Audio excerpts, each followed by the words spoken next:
श्री शिवाय नमस्तुभ्यम। हर हर महादेव। गुजरात वडोदरा में चल रही शिव भक्त शिव महापुराण की कथा का आज तीसरा दिन जो समाप्त हो चुका है। इस कथा में गुरुजी ने बहुत सारी विशेष जानकारियाँ, पत्र और उपाय बताए हैं जो मैं आपके साथ इस छोटे से वीडियो में शेयर कर रही हूँ। अगर आज की कथा आपने नहीं सुनी है तो ये कथा आपके लिए अत्यंत ही लाभकारी है।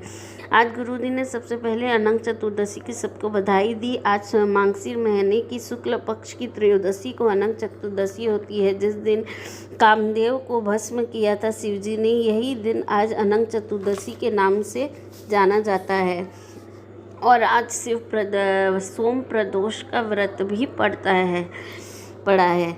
इसी की सबको बधाई दी गुरुजी ने।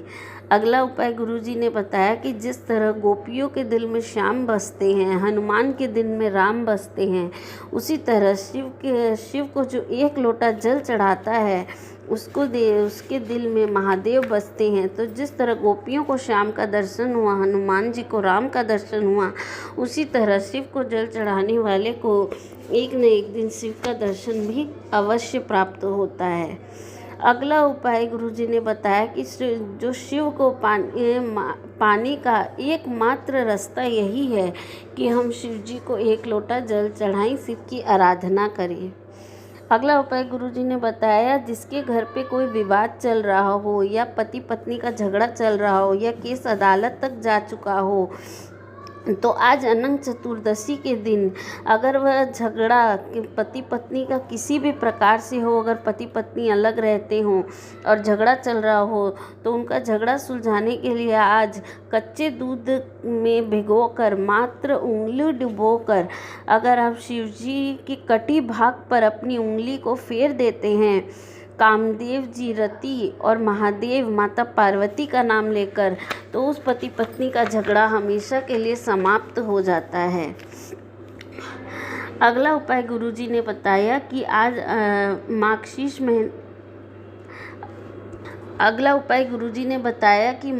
महीने की शुक्ल पक्ष की त्रयोदशी, जो कि अनंत चतुर्दशी के नाम से जानी जाती है, अगर किसी का विवाह न हो रहा हो तो बेलपत्री के बीच की पत्ती पे केवल कच्चा दूध लगाकर अगर हम चढ़ा देते हैं माता पार्वती शिवजी के नाम से, कामदेव और रति के नाम से, तो उनका विवाह अगली अनंत चतुर्दशी आने तक निश्चित हो जाता है।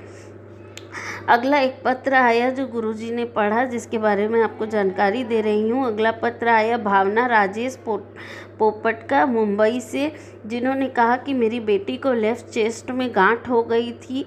वह कनाडा में रहती है। डॉक्टरों को जब उसने कनाडा में दिखाया तो डॉक्टरों ने बताया कि उसे 3-4 गांठें है और जिसका ऑपरेशन ही एकमात्र इलाज है।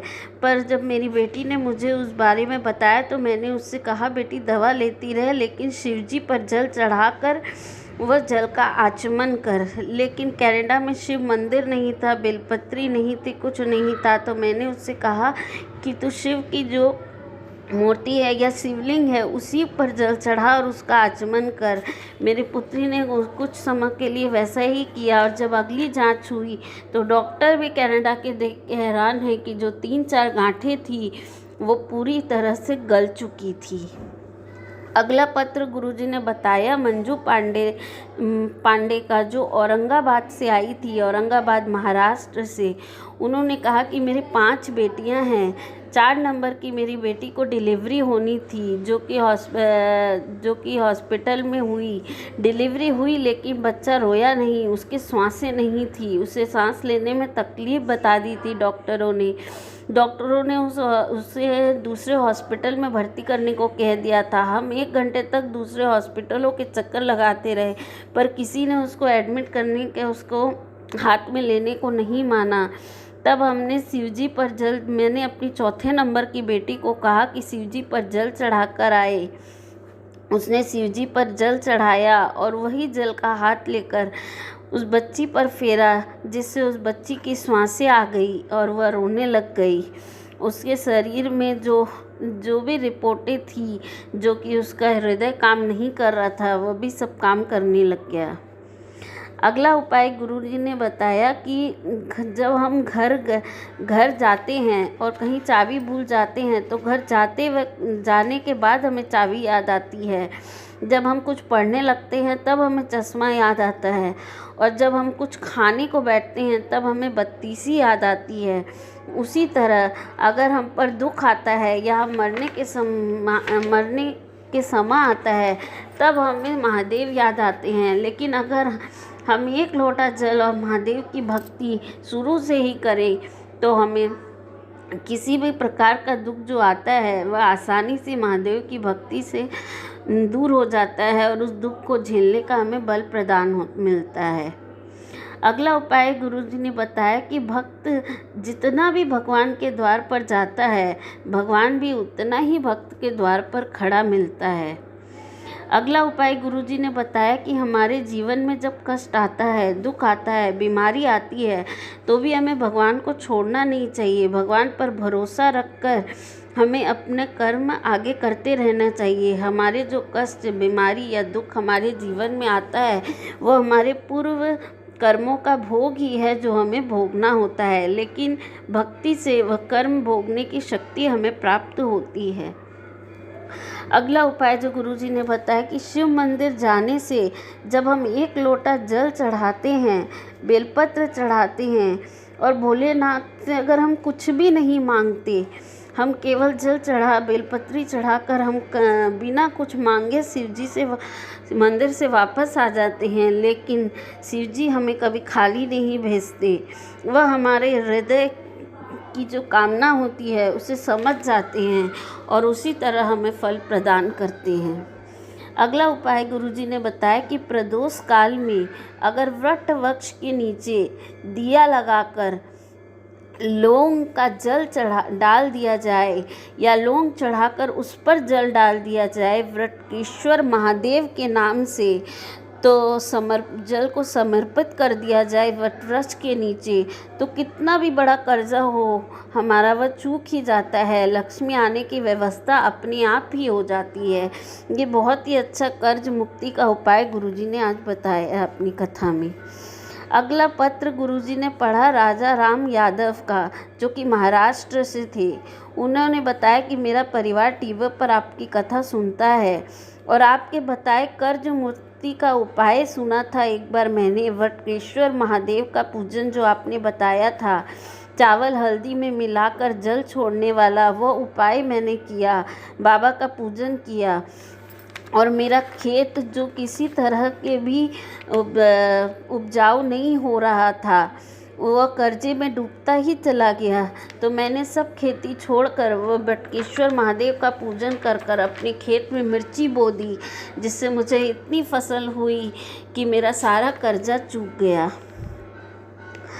अगला उपाय गुरुजी ने बताया कि प्रसाद देने वाला व्यक्ति किसी को अगर बुलाकर आवाज़ देकर प्रसाद देता है तो कहते हैं कि माता लक्ष्मी जब वैकुंठ में नारायण भगवान के लिए भोजन बनाकर रख देती है तो परोसने के लिए उसी व्यक्ति को बुलाया जाता है। जो व्यक्ति अपने हाथ को लंबे कर कर महादेव का या किसी भी अन्न का प्रसाद व्यक्ति को बुलाकर अपने हाथों से देता है, उसी तरह वह नारायण की भी थाली उसी को परोसने के लिए कहा जाता है।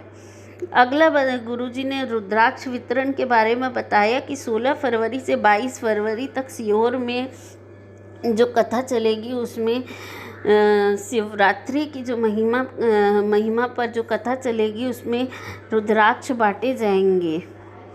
अगला उपाय गुरुजी ने आंवले के वृक्ष का बताया कि आंवले के वृक्ष के नीचे ताज़ी मिष्ठान दूध का बनाकर अगर हम उसकी पूजन सामग्री आंवले के वृक्ष के नीचे पूजन करते हैं तो लक्ष्मी और संपदा बढ़ती है।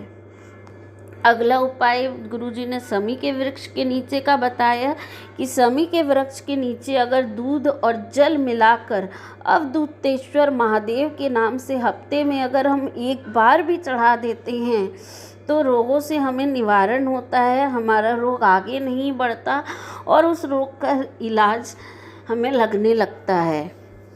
अगला बात गुरुजी ने बताई कि आंवला, पीपल और वट वृक्ष के नीचे हम जो भी भोग लगाते हैं वह हम पा सकते हैं। वह हम प्रसाद रूप में ग्रहण कर सकते हैं, पर शमी के वृक्ष के नीचे जो भी हम भोग लगाते हैं वह हम ग्रहण नहीं कर सकते।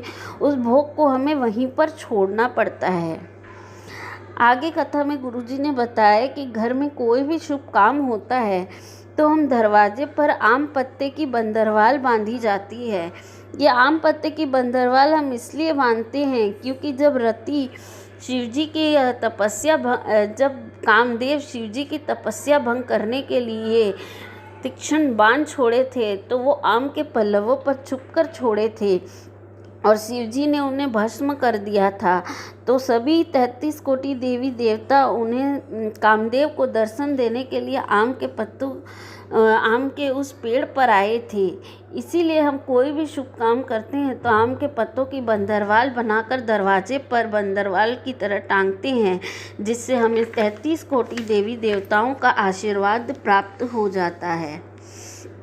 आगे गुरुजी ने बताया कि मध्य प्रदेश की बैतूल में 12 से 18 दिसंबर तक ताप्ती नदी, जो यमुना नदी की बहन है, सूर्य नारायण भगवान की पुत्री है, उन्हीं की अनुपमा को जानने के लिए ताप्ती शिव महापुराण की कथा होगी, जो कि 12 से 18 दिसंबर तक मध्य प्रदेश के बैतूल नगर में होगी, जो टीवी पर 1 बजे से 4 बजे तक आएगी।